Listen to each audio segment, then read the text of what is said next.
Welcome, dear listener. Tonight, we travel back to a time long ago, to the sun-kissed lands of ancient Rome, a world of monumental structures, quiet gardens, and the hum of history echoing through the cobblestones of the city. It was a world of power, beauty, and passion, a world where love could shape empires. Tonight, we will journey into the heart of one of the most intimate and eternal love stories of ancient Rome, a story of Hadrian, the Roman emperor, and his beloved companion, Antinous. We now take a stroll through the grand streets of Rome, beneath the towering columns and arches. The city is alive with the quiet hum of life, but there is one story that stands out, the story of Hadrian and Antinous, a love so deep it would be immortalized for centuries to come. Part 1. Who were Hadrian and Antinous?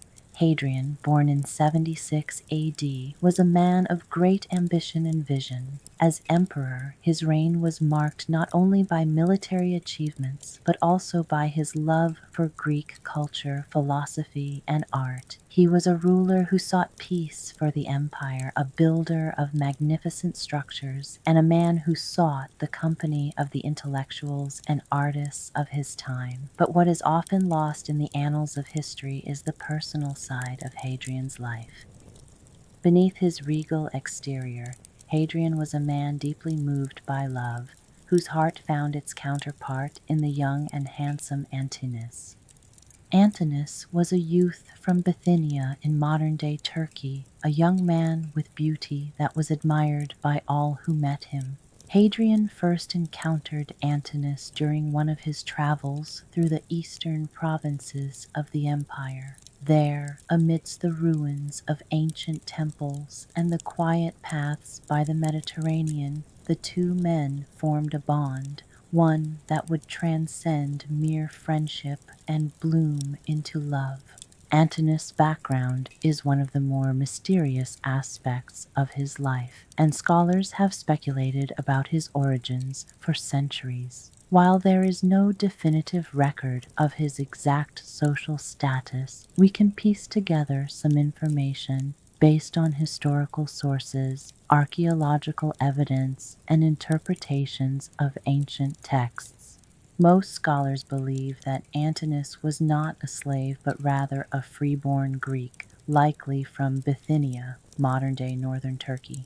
The fact that he was a freeborn youth is supported by the nature of his relationship with Hadrian, which seems to have been one of equals, at least in the sense of mutual respect and affection. Hadrian's affection for him was not tied to a master-servant dynamic, which would have been unusual for a slave. Hadrian had a penchant for surrounding himself with young, handsome men, many of whom were from various parts of the empire. This was a common practice among the elite in Rome, where companionship, particularly of a more intimate nature, was often tied to political and social bonds.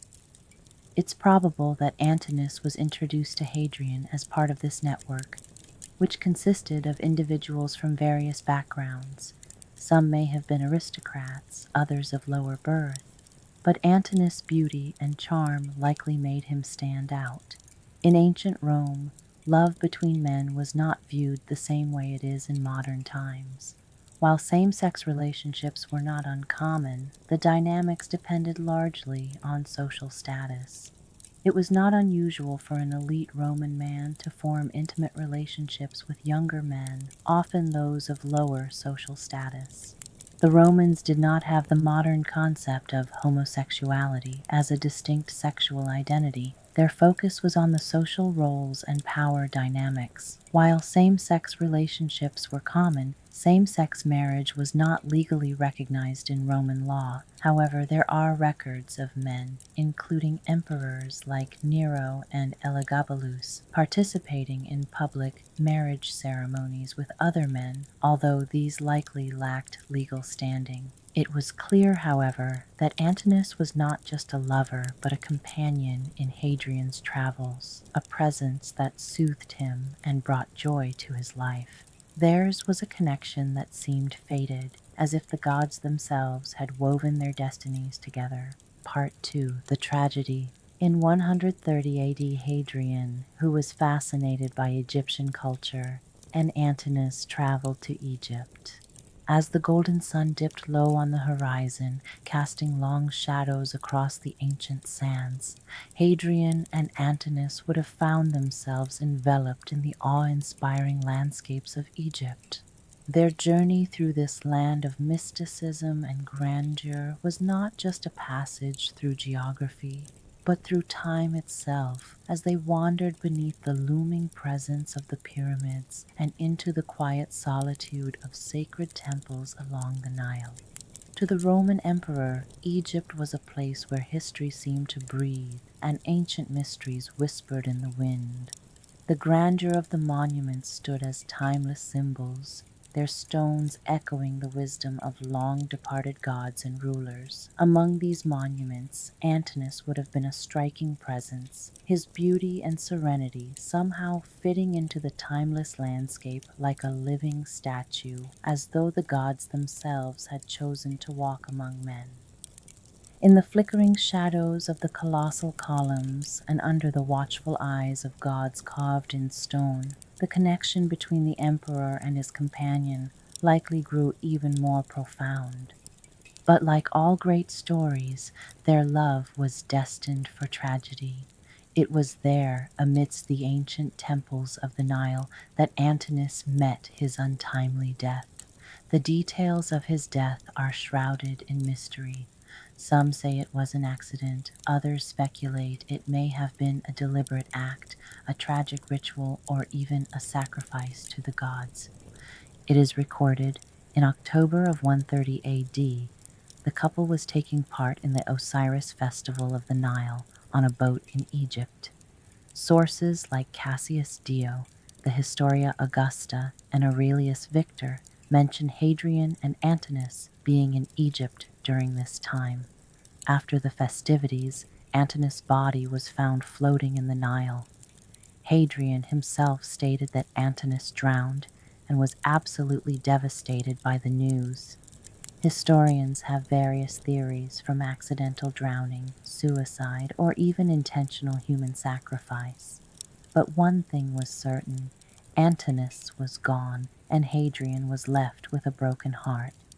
The grief Hadrian experienced was immense. His empire, so vast and powerful, was of no comfort to him now. He had lost something far more precious than wealth or power. He had lost the person who brought him happiness, the one who understood him.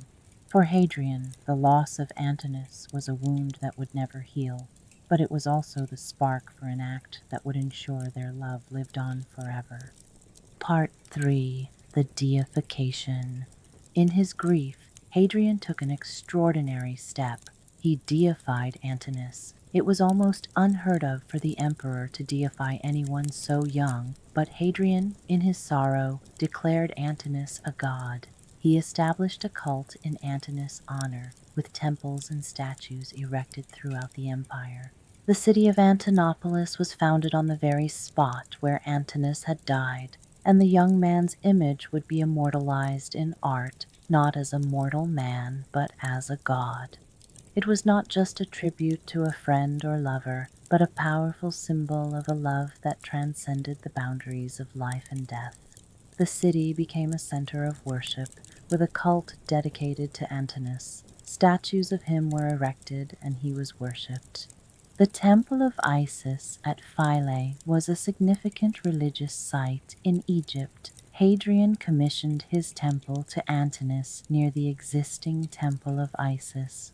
Though the specific ruins of Hadrian's temple to Antinous have not been fully excavated, archaeological work at Philae has provided insights into the religious practices surrounding Antinous' deification. Reliefs and inscriptions found at the temple depict Antinous alongside Hadrian, reinforcing their connection. Hadrian's affection for Antinous was evident in the many statues he commissioned in his lover's likeness. These statues, often rendered in exquisite marble, captured Antinous' beauty for all eternity. The Antinous Mondragone, a portrait of the young man, remains one of the most iconic depictions of him. It now resides in the Louvre Museum in Paris, a testament to the lasting nature of their love.